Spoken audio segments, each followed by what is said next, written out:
তার হাত থেকে। পরের বল এবারে তুলে মেরেছেন, হাওয়ায় ভাসছে বল, অনেকটা হাইট পেয়েছে এবং বাউন্ডারির ওই পারে বিশাল একটা ছয়ের মধ্য দিয়ে র্যাপ আপ করলেন এই ইনিংসটা নওয়াজ।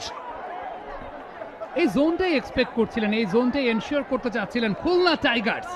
এই জয়ের মাধ্যমে আউট অফ নোওয়্যার এই টুর্নামেন্টের পয়েন্ট টেবিলে চতুর্থ অবস্থানে শেষের দিকে হোয়াট আ কামব্যাক।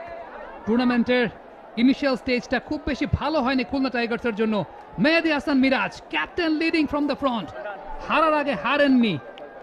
এই টুর্নামেন্ট তার স্বপ্ন, সেই সঙ্গে তালহা জুবায়ের এই দলটার কোচ, যার বিভিন্ন অ্যাক্টিভিটি এরই মধ্যে কিন্তু সবার কাছে প্রশংসিত হয়েছে। রাউন্ড আর্ম অ্যাকশন আবু জায়েদ চৌধুরী রাহির জোরে পেয়েছিলেন নওয়াজ, লফটেড অন ড্রাইভ করেছেন লং অন অঞ্চল দিয়ে, যাচ্ছিল যাচ্ছিল যাচ্ছিল, ল্যান্ড করেছে সেফলি।